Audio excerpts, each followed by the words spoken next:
1,00,000 మంది శివభక్తులతో కలిసి మహారుద్రాక్ష పూజలో పాల్గొనండి. వెంటనే కాల్ చేసి మీ పేరును నమోదు చేసుకోండి.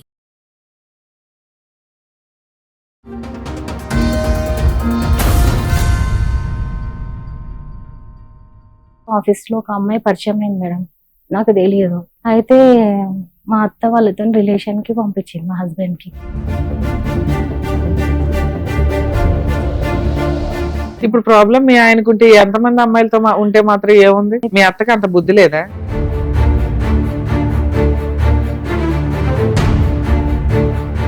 మొత్తం ఆమెని నన్ను అయితే ఎక్కడెక్కడ టూర్ తీసుకెళ్లాడు, అన్ని ప్లేసెస్ కి టూర్ కి తీసుకెళ్లాడు మేడం.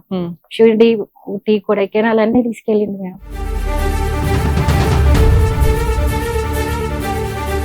పాయింట్ ఏంటంటే వాళ్ళ పాప ఆంటీ మీరు నిన్న లేరు కదా, బయటికి వెళ్ళి కదా అంకుల్ ఒక అమ్మాయి తీసుకొచ్చిండు అని అన్నాడు మేడం. అయితే తర్వాత నేను ఏం చేసిన, ఇక పండుకున్న తర్వాత నేను ఫేస్బుక్ ఓపెన్ చేస్తే ఫొటోస్ అన్ని ఉన్నాయి మేడం. అన్ని నా ఇంటి ముంగట హోలీ వచ్చి ఆడింది, ఇంటి ముంగట గేట్ దగ్గర హోలీ ఆడింది, ఇంట్లో ఉన్నదంట 10 days మేడం.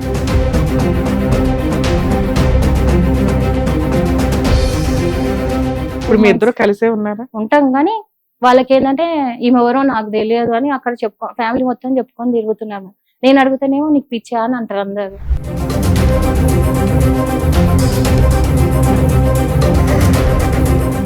ఒక పిల్లకి, అడాప్షన్ పిల్లలకి మీ ఇష్టం వచ్చినట్టు విడాకులు తీసుకుంటామంటే కుదరదు కదా. ఆయన నిన్ను విడాకులు అడగాల్సిన అవసరమే లేదమ్మా, ఆయన బయటికి వెళ్ళిపోవచ్చు.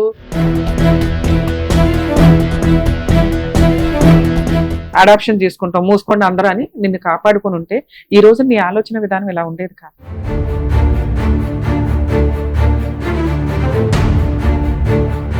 నేను ఎప్పుడైనా బయటికి తీసుకెళ్తారు కదా మేడం పార్క్కి, తీసుకెళ్తే ఈమె మీ మదర్ కాదు అని ఆమె బ్రెయిన్ వాష్ చేయడం. ఇంకోటంటే మా ఇద్దరి మధ్యలో రిలేషన్ ఇంకా అంటే ఫిజికల్ రిలేషన్ లేదు. నువ్వు ఇలా మాట్లాడుతుంటే ఏముంటది?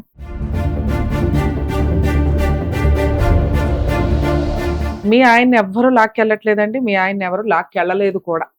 నన్ను నమ్మండి. ఒకవేళ అలా ఎవరైనా లాక్కెళ్ళారు అని అనిపిస్తే మీ ముందే నేను వాళ్ళని చెప్పు తీసుకుని కొడతాను.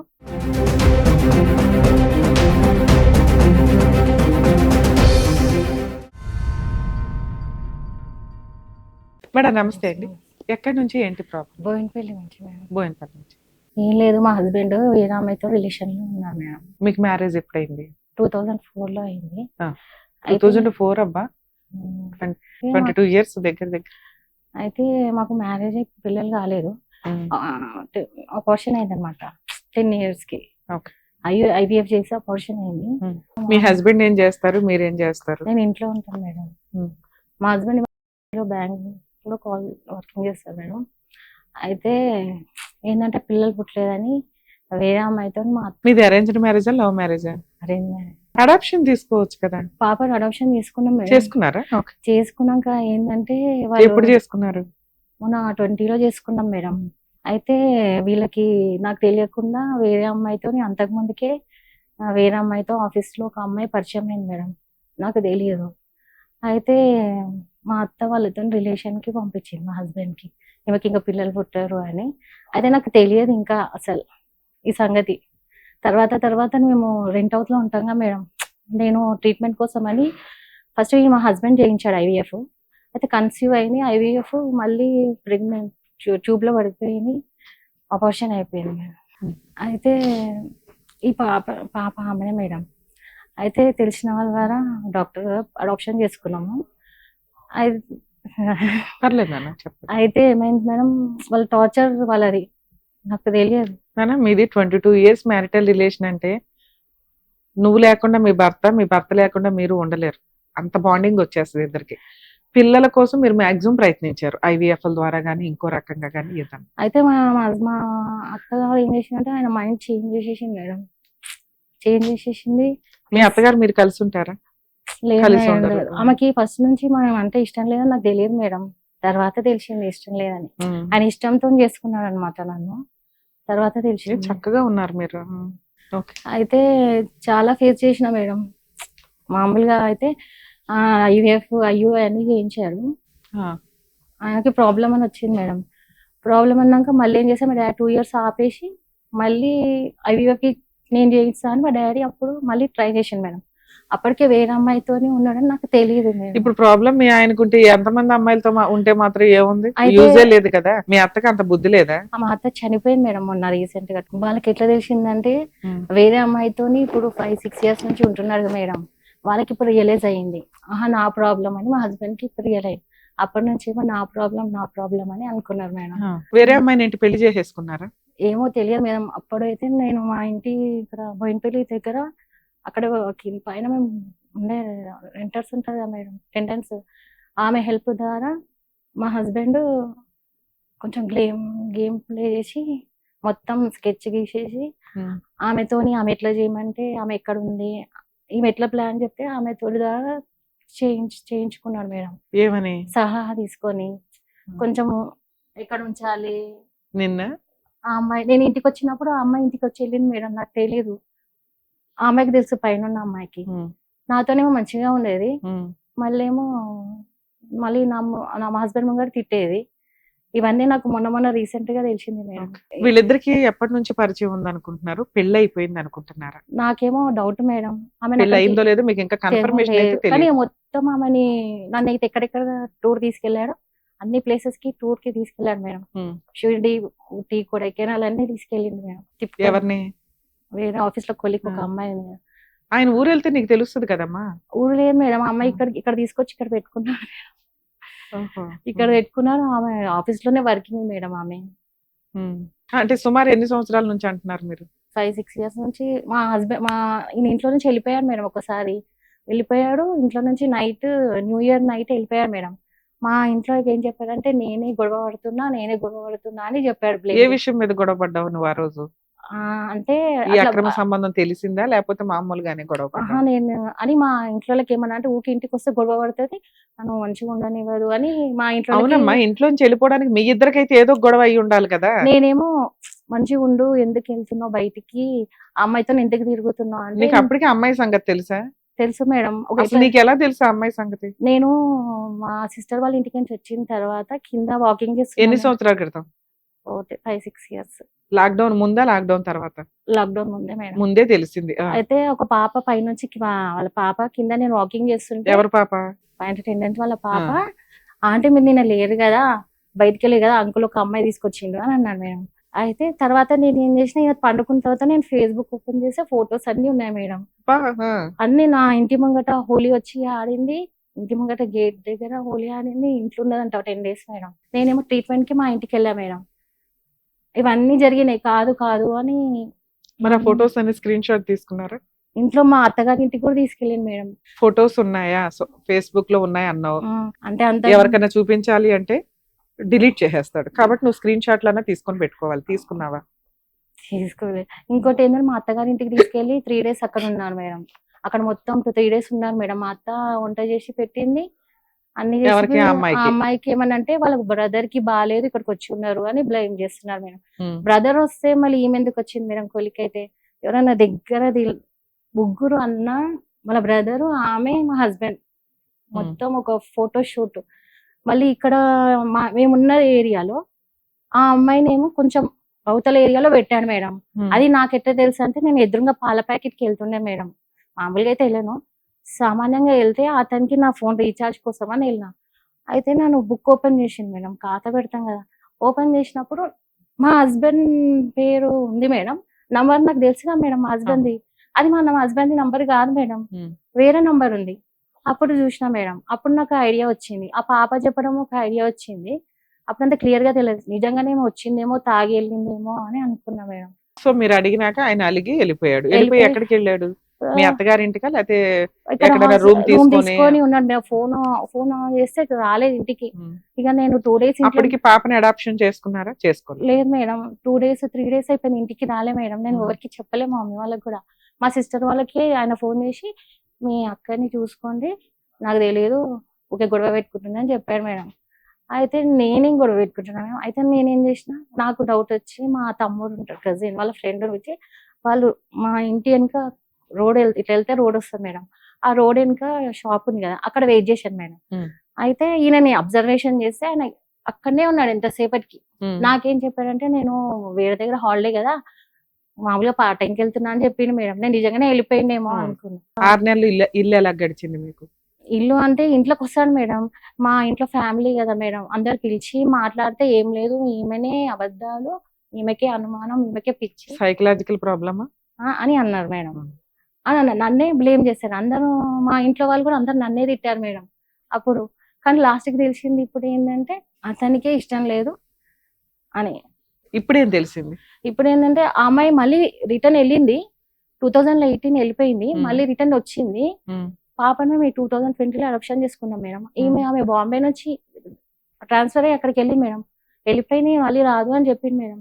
నాకు తర్వాత మళ్ళీ మొన్న రీసెంట్ గా సో 2000 ఆ అమ్మాయి వెళ్ళిపోయినంత కాలం మీరు బానే ఉన్నారా ఈ మధ్య కాలంలో, ఈ 4 years లో? మామూలుగానే ఉంటా అంటే ఉంటాడు, తిన్నా అంటే తింటాడు మేడం. మీ ఇద్దరు షికార్లకు వెళ్ళడం కానీ, పాపను బయటికి తీసుకెళ్లడం ఇక్కడికి కానీ, తీసుకెళ్ళాడు మేడం. ఏమైనా ఆ పాప ప్రాపర్టీస్ ఏమన్నా కొన్నాడా? గోల్డ్ గానీ? అన్ని అమ్మేసింది మేడం. నా గోల్డ్ అమ్మేసి ఏం చేశాడు? ఐవీఎఫ్ చేయించాడు మేడం. అయితే నేనేమన్నా ఇప్పుడు మా ఫాదర్ మా మమ్మీ వాళ్ళు ఏమంటున్నారంటే ఇక అతనితో వేస్ట్, ఉన్నా కానీ వేస్టే, బంగారం నాకు ఇచ్చేయమని చెప్పిన మేడం. పాపని కూడా ఏదో మీద చూసి అందరు ఉంటే ఒకలాగా, ఎవరు లేకపోతే లేదు. మా అత్తగారి ఇంటికి వెళ్ళినా మా మామ పాపని పిలవడు మేడం. నన్ను కోడలని ఇప్పుడు పిలవట్లేరు, దేనికి ఫంక్షన్లకు పిలవట్లేరు. రా అని అన్నారు, మా హస్బెండ్ రా అన్నారు, నన్ను బయటికి తీసుకెళ్ళాడు మేడం. ఓకే. మా పాపకి ఏం నేర్పించిందంటే ఇప్పుడు మీ ఇద్దరు కలిసే ఉన్నారా? ఉంటాం కానీ వాళ్ళకి ఏంటంటే ఈమె ఎవరో నాకు తెలియదు అని అక్కడ ఫ్యామిలీ మొత్తం చెప్పుకొని తిరుగుతున్నాము. నేను అడుగుతానేమో నీకు పిచ్చా అని అంటారు అందరు. ఇంకొక విషయంలో వారైతానే ఉంది మేడం ఇద్దరికి. పాపకి మైండ్ లో కూర్చుంటదని నేనేమో పాపని ఇంట్లో వంట చేస్తారా మీరు? చేస్తా మేడం. ఆ మధ్యలో 1 month బ్యాక్ తినలే మేడం, అసలు వంట చేస్తే కూడా తినలేదు. మీ ఏజ్ ఎంత అండి? 40. నేను నువ్వు వండి దాంట్లో నువ్వు పెట్టు కొంచెం అంతే, నీ గురించి వండుకుంటున్నావు కదా, దాంట్లో కొంచెం పెట్టు అని అంటాను మేడం. కానీ నా వైఫ్ అని చెప్పుకోడు. వాళ్ళు కూడా మా ఆడబిడ్డల వాళ్ళకి కూడా వాళ్ళు రా అని పిలవరు మేడం ఇప్పటికీ. ఏమనంటే ఈమె నాకు తెలియదు అని చెప్పుకోవడం. ఏదైనా ఫంక్షన్స్ అయినా కానీ నన్ను రా అన్నారు. పాపకి ఇన్ని ఇయర్స్ అయింది కానీ వాళ్ళ బ్రదర్స్లతోని ఒక్క రాఖీ కట్టియలేదు మేడం. వాళ్ళకి ఇంటెన్షన్ ఏంటంటే వాళ్ళ బ్లడ్ రిలేషన్ లేదు కాబట్టి అందుకే అట్లా చూస్తున్నారు అనిపించింది మేడం. తల్లి ఉన్నంతలో నీ భర్త నువ్వైతే కలిసి ఉన్నారు, తిండి పెడుతున్నాడు, షెల్టర్ ఉంది, పిల్ల నువ్వు ఏదో కానీ ఏంటంటే బతుకుతున్నారు. వెళ్ళిపోతా అన్నారు కదా, మరి ఎప్పుడు వెళ్ళిపోతావు అని అంటున్నారు మేడం నన్ను. అదేలే, నువ్వు అన్నప్పుడు కోపంతో అంటున్నాడు అనుకో. ఇప్పుడు ఎవరినో తగులుకొని వెళ్ళిపోలేదు, ఆవిడనైతే పెళ్లి చేసుకోలే, ఆవిడ మళ్ళీ వచ్చింది కాబట్టి నీకు ఒక అనుమానం అయితే ఉంది, అప్పట్లో వీళ్ళకి రిలేషన్ ఉంది కదా, సీక్రెట్ గా ఎక్కడన్నా మెయింటైన్ చేస్తున్నారా అని. ఇప్పటికీ వెళ్తారు కానీ మెల్లిగా వస్తాడు మేడం. 10:30, 11:30. సరే, మీ ఇంట్లో వాళ్ళకి చెప్పావు, వాళ్ళు అన్నారు అతనితో వదిలే అమ్మా, నువ్వు ప్రశాంతంగా ఉండు, వదిలేసి వచ్చాయి అన్నారు. వెళ్ళిపోయి పిల్లని తీసుకుని వెళ్ళిపోయి మీరు ఆయన మీద కేసులు వేసి సెటిల్మెంట్ ఏమన్నా చేసుకోవచ్చు కదా, ఇక్కడికి ఎందుకు వచ్చారు? నేనేమంటున్నానంటే అక్కడ మా ఫాదర్ వాళ్ళకు సపోర్ట్ లేదు మేడం. నీకు లేదు, అస్సలు లేదు. అక్కడ ఎట్లా అంటే కొంచెం వేరే అక్కడ కొంచెం వాతావరణం వేరేగా ఉంటది మేడం. మీ మదర్ సపోర్ట్ కూడా లేదా?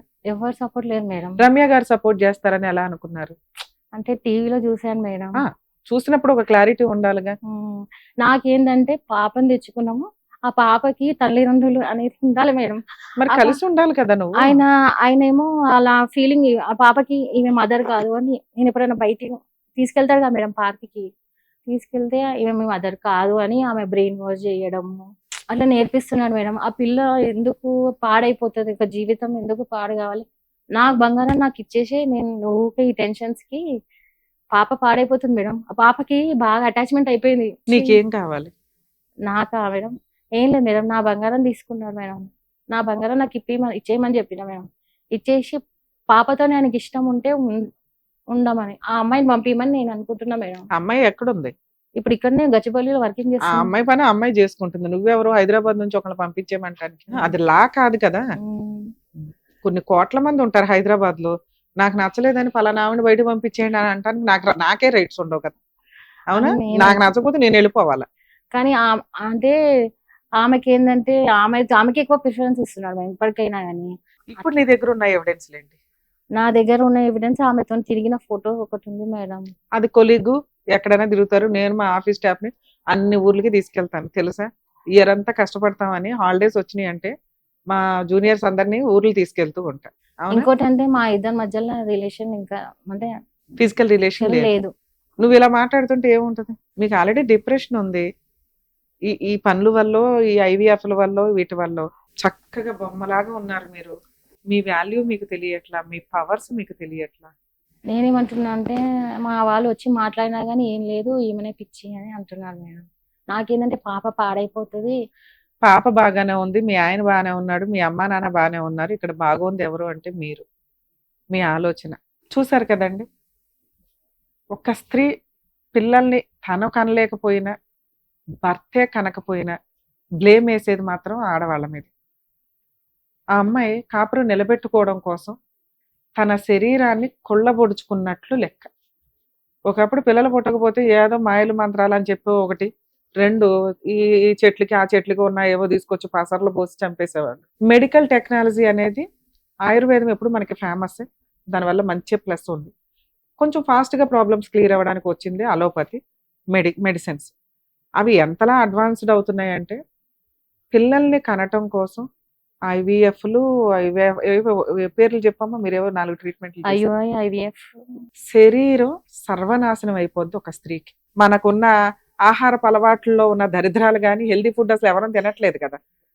పిల్లలు పుట్టలేని స్టేజ్కి వచ్చింది. ఎందుకంటే ల్యాప్టాప్లు, టెక్నాలజీలు, ఫిజికల్ యాక్టివిటీ లేకపోవడాలు, బ్రెయిన్కి సంబంధించిన యాక్టివిటీలు లేకపోవడాలు, దీనివల్ల ఐవీఎఫ్లకి వెళ్లాల్సిన పరిస్థితి. ఆ అమ్మాయికి కొంచెం ప్రాబ్లం ఏంటి అంటే ఇక్కడ బాధ, డిప్రెషన్. తనని అర్థం చేసుకునే వ్యక్తులే లేరు, ఇంక్లూడింగ్ తల్లిదండ్రులు కూడా అర్థం చేసుకోవట్లే. ఇవేమి అమ్మాయికి కావాలని రాలా. ఈ మెడిసిన్స్ వల్ల, ఈ టెన్షన్స్ వల్ల, ఓ భర్త నన్ను వదిలేస్తాడేమో, నాకు పిల్లలు పుట్టలేదు కాబట్టి భర్త ఎవరినన్నా తగులుకొని వెళ్ళిపోయాడేమో, భర్త ఇట్లా భర్త అట్లా అందరిని అనుమానిస్తుంది. కాసేపు అయితే రమ్య గారిని కూడా అనుమానిస్తుంది. అది ఆ అమ్మాయి మిస్టేకే కాదు, ఆ అమ్మాయి ఒక గాజు బొమ్మ. ఇలాగే ఉన్నారు బయట అమ్మాయిలు, ఇలాంటి సీన్లో ఉన్న అమ్మాయిలు. పేరెంట్స్ కూడా అర్థం చేసుకోలేరు. ఎందుకంటే హెల్త్ ప్రాబ్లం అంటే అర్థం చేసుకుంటారు కానీ బ్రెయిన్కి సంబంధించింది, నీకు పిచ్చపో అవతలకి, నీకు తిండి పెడుతుంటేనే ఎక్కువ, నేను బాగా చూసుకుంటుంటే అల్లుడు నీకే ఒళ్ళు కొవ్వెక్కింది, నీకు నచ్చపోతే వచ్చే ఒమ్మలు పడి ఉండు, ఇవి కాదుగా ఆ పిల్లకి నేర్పాల్సింది. ఈ రోజున సూసైడ్లు చాలా ఈజీగా పెరిగిపోయినాయి. అమ్మాయిని కాపాడుకోవాల్సిన అవసరం ఉంది. అమ్మాయి ఏం తప్పు చేసింది? పిల్లలు పుట్టకపోవడం ఆవిడ చేసింది తప్ప. ఈ జన్మలో ఇవి అనుభవించాలా, ఫేస్ చేసేయాలి, క్లియర్ చేసుకోవాలి, బయటకు వచ్చేయాలి. పూర్తిగా జీవితాన్ని అనుభవించాలి, తప్పదు. బాధపడకండి తల్లి. నేను చెప్పేది మీరు వింటే కనీసం మీ 100% ప్రాబ్లంలో 20% రియలైజేషన్ అవుతారని నా ఉద్దేశం. మీరు ఆలోచిస్తున్న విధానం మీది కాదు, మీ మెడిసిన్స్ది, మీ కష్టాన్ని, మీ బాధది, మీ సరౌండింగ్లో మీకున్న ఇన్సెక్యూరిటీకి సంబంధించి. మీరు మాట్లాడిందే వింటున్నా. నేను మీ అమ్మ నాన్నతో మాట్లాడలా, మీ హస్బెండ్తో మాట్లాడలా, ఇంకెవ్వరితో మాట్లాడలా. నన్ను నమ్మితే నాకున్న సీనియారిటీకి మీ హస్బెండ్కి ఎటువంటి అక్రమ సంబంధాలు లేవు. కొలీగ్స్తో ఆ మాత్రం మాట్లాడకుండా ఎవరు ఉండరు. అతను నిన్ను వదిలేయాలంటే ఒక్క రోజు పని, ఒక్క గంట పని. నాకు అవసరం ఈ అమ్మాయి అని బయటకు వెళ్ళిపోవచ్చు. ఏం చేస్తావు నువ్వు? మిగతా మహిళల్లాగా 498 డొమెస్టిక్ వైలెన్స్ మెయింటెనెన్స్లు వేసుకుంటావు, ఇంతే. కోర్టు చుట్టూ తిరగలేకపోతే కాంపెన్సేషన్ ఒక 50 లక్షలు, 20 లక్షలు, 30 లక్షలు అనుకుని సెటిల్మెంట్ చేసుకుంటా. నీ గోల్డ్ కూడా నీకు పళ్ళెంలో పెట్టి వచ్చేస్తుంది, ఓకే. కానీ జీవితకాలం భర్త ఉండడు. తప్పు చెయ్యని భర్తకి నువ్వు ఇచ్చే పనిష్మెంట్ విడాకులు, కోర్టుల్లో కేసులు వేయడం. నువ్వంటే డిప్రెషన్లో ఉన్నావు కాబట్టి ఏమన్నా మాట్లాడుతావు. ఆయనైతే నార్మల్గానే ఉన్నాడు కదా, భరించలేడు, వినలేడు, కష్టంగా అనిపిస్తుంది. మీకంటే ఎక్కువ నరకం పడేది వాళ్ళు. హాస్పిటల్లో పేషెంట్ ఉన్నాక పేషెంట్ హ్యాపీగా నిద్రపోతాడు, ఇంజక్షన్లు వేసుకున్నా, ఆపరేషన్ చేయించుకున్నా. అటెండెంట్కి నరకం. ఆ టైపులో ఇళ్లలో సైకలాజికల్ ప్రాబ్లం ఉన్న వాళ్ళు ఎవరన్నా ఉంటే, డిప్రెషన్ ఎవరన్నా ఉంటే, 1-2 సంవత్సరాలు భర్త కాబట్టి, ఆయన వల్ల ఇదంతా జరిగింది కాబట్టి ఆయన నిన్ను కాపాడుకోవాలి. అరే ఒకటి చాలు, మేమిద్దరం ట్రై చేసాం. ఆయనకైతే మెడికల్ తెలుసు, నీకు తెలియపోవచ్చు కానీ రిపోర్ట్లన్నీ చూసుకుంటాడుగా, సెకండ్ ఒపీనియన్కి వెళ్తాడుగా. రెండోసారి మూడోసారి నిన్ను తీసుకెళ్ళి ముళ్ళ కంచి మీద కూర్చోపెట్టకూడదు. మా ఇద్దరికి ఇంతే చాలు, ఒకసారి ట్రై చేసాం, ఫెయిల్ అయ్యింది, అడాప్షన్ తీసుకుంటాం, మూసుకోండి అందరూ అని నిన్ను కాపాడుకుని ఉంటే ఈ రోజు నీ ఆలోచన విధానం ఇలా ఉండేది కాదు. ఇంకోటి మనకి సపోర్ట్ ఉంది మేడం, వాళ్ళ బ్రదర్, వాళ్ళ మేడం డాడీ. ఇవేవి మాట్లాడకండి. బ్రదర్ మంచోళ్ళు కాదు, వాళ్ళ బ్రదర్ మంచోళ్ళు కాదు, మీ అత్తగారు మంచోళ్ళు కాదు, మీ అమ్మ నాన్న మంచోళ్ళు కాదు, నీతో కనీసం పులిహార కూర పంచుకునే పై ఇంటోళ్ళు మంచోళ్ళు కాదు. ఇది మీ మిస్టేక్ కాదు. మీరు ఈ ఆలోచన విధానం మార్చుకోకపోతే మిమ్మల్ని కాపాడడం ఎవ్వరి వల్ల కాదు. అందరూ మంచోళ్ళే. పరిస్థితుల ప్రభావం వల్ల కొన్ని సందర్భాల్లో విలనిజం బయటపడుతుంది. మనుషులు అన్నాక స్వార్థం ఉంటుంది కదమ్మా, అర్థమవుతుందా? ఒకసారి ఒక వాళ్ళేమో సెకండ్ విడాకులు ఇచ్చేసి వెళ్ళిపోమని చెప్పారు మేడం. ఊరికి వచ్చి మేడం అదే చెప్తున్నాను. వాళ్ళు విడాకులు ఇచ్చేయమన్నారు, ఇచ్చి పడేయండి, మీరు బతుకుతారు, మీరు ప్రశాంతంగా ఉంటారు. మీరు అడిగిన గోల్డ్ ఇప్పించగలుగుతాం, ఏ లాయర్ అయినా కానీ, నేను కాకపోతే మీ లాయర్లు కాంపెన్సేషన్ ఇప్పించగలుగుతాం. పిల్లకి నీకు హ్యాపీగా ఏదైనా ప్రాపర్టీ కొనుక్కొని మీరు దాంతో కాలు మీద కాలేసుకొని బతకొచ్చు. నేను ఒక పిల్లకి అడాప్షన్ పిల్లలకి మీ ఇష్టం వచ్చినట్టు విడాకులు తీసుకుంటామంటే కుదరదు కదా. ఆయన నిన్ను విడాకులు అడగాల్సిన అవసరమే లేదమ్మా, ఆయన బయటికి వెళ్ళిపోవచ్చు. అర్థమవుతుందా? నీ మీద విడాకులు కేసేస్తే ఈజీగా వస్తాయి ఆయనకి. నన్ను ఏమంటున్నారు మేడం వాళ్ళు? నాకు చాలా ఓపిక. నేను చెప్పేది వినండి మేడం ప్లీజ్. ఇక్కడ వాళ్ళు మిమ్మల్ని డైవర్స్ అడుగుతున్నది కోపంలో. మీరు ఇలాగే మాట్లాడితే, ఇందాక నీకు అదే చెప్పా, పేషెంట్ బాగానే ఉంటారు కానీ అటెండెంట్కి నరకం అండి అని. ఇక్కడ మీకంటే ఎక్కువ ప్రాబ్లం ఫేస్ చేస్తున్నది మీ హస్బెండ్. మీరు ట్రీట్మెంట్లో ఉండకపోతే, మీరు పర్ఫెక్ట్గా ఆలోచించకపోతే ఇక్కడ మీరేమీ అన్యాయం అవ్వరు. ఒక అడాప్షన్ అని ఒక పాపను తెచ్చుకున్నారు కదా, ఆ పిల్ల అన్యాయం అయిపోతుంది. ప్లీజ్ నా రిక్వెస్ట్ వినండి. మీకు రమ్య గారిని నమ్మి ఎలా వచ్చారో, సైక్రియాటిస్ట్ని కలిసి కౌన్సిలింగ్, ట్రీట్మెంట్, మెడిసిన్, డిప్రెషన్ నుంచి మీరు కొంచెం ఆలోచన మార్చుకోగలిగితే మీ ఆలోచన విధానం కరెక్ట్ డెసిషన్స్లో ఉంటాయి. ఆ రోజు నిజంగా మీ ఆయనకి అక్రమ సంబంధం ఉందంటే ఉంది, నేను నమ్ముతా. మీరు డిప్రెషన్లో ఉండగా ఈ మాట చెప్తే నేను నమ్మను. 2, మీ లైఫ్ గురించి మీరు కరెక్ట్ డెసిషన్ ధైర్యంగా తీసుకోగలుగుతారు. రమ్య గారో, మీ అమ్మో, మీ నాన్నో, మీరో కాదు, మీ ఆయనో కాదు, మీరు మాత్రమే తీసుకోవాలంటే మీరు ప్రాపర్ కండిషన్లో ఉండాలి. నేను చెప్తున్నా, మీరు ఇప్పుడు ప్రాపర్ కండిషన్లో లేరు, బాధలో ఉన్నారు, కష్టంలో ఉన్నారు, డిప్రెషన్లో ఉన్నారు. ఈ టైంలో తీసుకునే డెసిషన్స్ కరెక్ట్ కాదు. మీరు మీ హస్బెండ్ కలిసే ఉండండి. ఇక నుంచి కొత్త అవతారం ఎత్తండి. పిల్ల కోసం కాపురం నిలబెట్టుకోవడం. వెళ్ళిపో అన్నారు, ఎందుకు వదిలేస్తాను, నువ్వు నా భర్తవి, నువ్వు నా దేవుడివి, ఇవి ఒక్క డైలాగ్ వేసి ఊరుకో. అట్లా అంటలే మేడం, ఫ్యామిలీలోకి ఎంటర్ చేయనియరు మేడం, అది నా బాధ. ఇప్పుడే వద్దు నాన్న, మీది 22 ఏళ్ల పంచాయతీ. నేను ఇప్పుడు మాట్లాడగానే అద్భుతాలు జరిగిపోయి అందరూ మారిపోయి మంచోళ్ళు అయిపోయి నిన్ను హగ్ చేసుకోరు కదా. ఫస్ట్ స్టెప్ నీకే అవసరం, నీ దగ్గర నుంచి స్టార్ట్ చేయి మార్పు అనేది, ఓపిక అనేది. ఫస్ట్ ఇక్కడికి వచ్చావు ఎవరికి తెలియకుండా, అట్లాగే కౌన్సిలింగ్కి వెళ్ళండి, సైకలాజికల్ కౌన్సిలింగ్. మీకు నెట్లో కొడితే హాస్పిటల్స్ దొరుకుతాయి, టీవీల్లో చూస్తుంటే కొంతమంది సైక్రియాటిస్టులు దొరుకుతారు. వెళ్ళండి, 1-2 కౌన్సిలింగ్లో మీకు మెడిసిన్ ఇచ్చారు అంటేనే మీకు అర్థమైపోద్ది, ఓహో ఆ రోజు రమ్య గారు చెప్పింది నిజం. కొంచెం మీరు కూల్ అవుతారు 2-3 months. ఇదే నడవనివ్వండి, ఎక్కడ పోయిందో అక్కడే ఎత్తుక్కోవాలా. నువ్వు 25 ఏళ్ళు 20 ఏళ్ళు కాపురం చేసి రోడ్డు మీదకి వచ్చేస్తానంటే నేను యాక్సెప్ట్ చేయను, అది నీ హక్కు. మీ కేసులో డైవర్స్ ఇవ్వరు తల్లి, ఓ పాపని అడాప్షన్ తెచ్చుకున్నారు, మీకు ఎవరు మీ ఆయనకి ఎవరు విడిగా వేసినా కూడా. అర్థమవుతుందా? అప్పుడు నువ్వు కాన్ఫిడెంట్గా కూర్చో, అంతే. నా కుటుంబం ఇది, నా ఇల్లు ఇది, నా భర్త ఇతను, ఈ జన్మకి ఈయనే రాసి పెట్టేశాడు దేవుడు, ఎందుకు వదిలేరు, కోర్టే వదలదు, నువ్వు నువ్వెవరు వదిలేయడానికి. 2, రమ్య గారు చెప్తున్నారు కొన్ని నేను మార్చుకోవాలి. ఒక స్త్రీకి ధైర్యం ఎప్పుడు వస్తుంది అంటే డబ్బు ఉన్నప్పుడు, సంపాదన ఉన్నప్పుడు. మీరు దాని మీద కాన్సన్ట్రేట్ చేయండి. మీ ఆయన ఏం మిమ్మల్ని బయటికి వెళ్ళొద్దు అనడు, మిమ్మల్ని ఇది చెయ్యొద్దు అది చెయ్యొద్దు అనడు. ఇంట్లోనే కూర్చొని మీరు ఏం చేయగలరు, ఈ డైవర్షన్ మారుతుంది. మీ ఆయన్ని ఎవ్వరూ లాక్కెళ్ళట్లేదండి, మీ ఆయన్ని ఎవరు లాక్కెళ్ళలేదు కూడా, నన్ను నమ్మండి. ఒకవేళ అలా ఎవరైనా లాక్కెళ్ళారు అని అనిపిస్తే మీ ముందే నేను వాళ్ళని చెప్పు తీసుకుని కొడతాను. ఆ రోజు మీరు నన్ను అడగొచ్చు, ఇక్కడికి వచ్చి కూర్చొని ఈ షో నడుస్తానే ఉంటుంది. ఓకే, నేనున్నాననే ధైర్యం ఉంటే మీరు నాకు ఇవ్వాల్సిన మాట, సైకలాజికల్ కౌన్సిలింగ్కి వెళ్ళండి, ఎవరికి చెప్పాల్సిన అవసరం లేదు. ఎందుకంటే మిమ్మల్ని మీరు రిపేర్ చేసుకుంటున్నారు. మీకు జ్వరం వస్తే ఎవరు తోడు లేకపోతే మీరే వెళ్తారు ఇంజెక్షన్ చేయించుకోవడానికి, అలాగే ఈ రిపేర్కి వెళ్తున్నారు. 2, సంపాదన మీద కాన్సన్ట్రేట్ చేస్తున్నారు. 3, భర్తని రోజు అప్పుడప్పుడు ఒక 2-3 డైలాగులతో పొగడండి, అంతే. 4, శుభ్రంగా ఇంట్లో ఉంటూ శుభ్రంగా వంట చేయండి. ఫస్ట్ ఈ 4 పనులు ఒక 3 నెలలు చేయండి, ఎంత మారుతుందో మీకు అర్థమవుతుంది. అద్భుతాలు జరుగుతాయని నేను చెప్పను, ఎందుకంటే ఎప్పటిదో పంచాయతీ ఇది, ఇప్పటికిప్పుడు ఏమి మార్పులు జరగవు. స్లోగా ప్లాన్ చేసుకున్నాం. నీ కాపురాన్ని నువ్వు ఆ సామ్రాజ్యానికి మహారాణివి, కాపురం నిలబెట్టుకోవడం నీ బాధ్యత. మహారాజు బాగానే ఉన్నాడని రమ్య గారు అంటున్నారు, ఒకవేళ తేడా ఉంటే ఏం చేయాలో అది చేసేస్తానని నేను మాట ఇస్తున్నాను నీకు ఈ షో ద్వారా. మీరు చేయాల్సిన పని, నాకు మాట ఇవ్వాల్సింది, మీరు ధైర్యంగా ఉండడం, సంపాదించడం, ట్రీట్మెంట్ తీసుకోవడం, మీ ఆయనతో హ్యాపీగా మ్యారిటల్ రిలేషన్, వంటలు చేస్తూ మీ వైపు తిప్పుకోవడం. మీ అత్త మామల గురించి మాట్లాడట్లా, మీ మరుదుల గురించి మాట్లాడట్లా, మీ అమ్మ నాన్న గురించి మాట్లాడట్లా. వాళ్ళు పెట్టే పుల్లలు పెడతానే ఉంటారు. మీరు అసలు లెక్క కూడా చేయకండి, తేక్కండి, వెనకండి. ఇలా చేసిన తర్వాత మీ ఆయనలో పెద్దగా ఏం మార్పు రాదు. ఎందుకంటే 3 మంత్స్‌లో ఎదగదు. మీరైతే మారతారు. హ్యాపీగా మాట్లాడుకుంటాం ఆ రోజు మనం.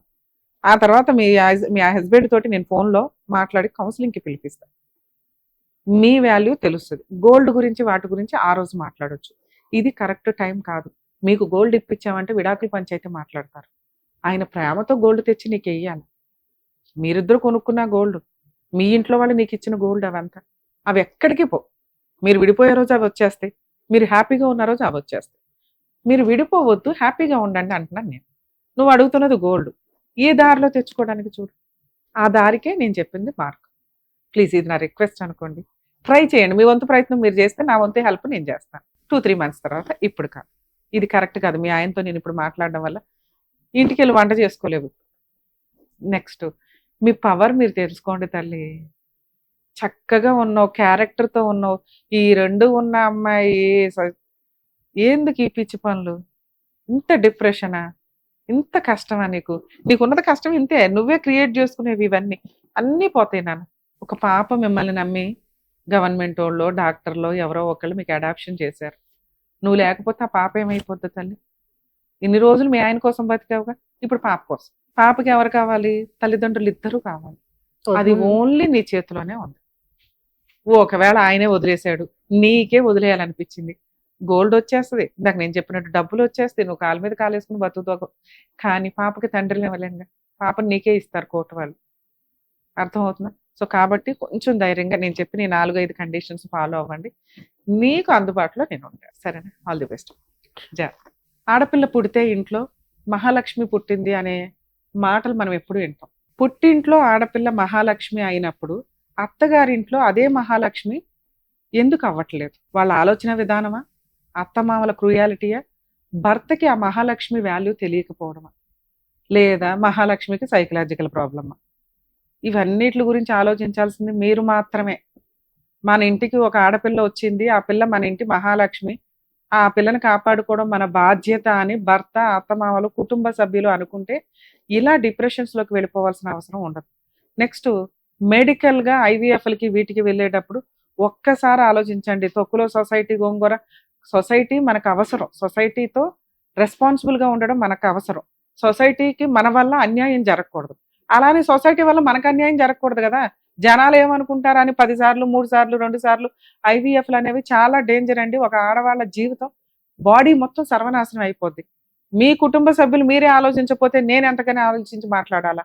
మెడికల్ అందుబాటులో ఉంది కదా, లక్షలు లక్షలు పోసి శరీరాలను సర్వనాశనం చేసుకోవడం వల్ల ఇదిగో బ్రెయిన్ మీద ఎఫెక్ట్ పడితే ఈ రోజు నా కుటుంబమే నాశనం అవుతుంది. జెంట్స్ అయినా లేడీస్ అయినా ఆ ఇంటికి 2 కూడా ఇద్దరు చాలా అవసరం.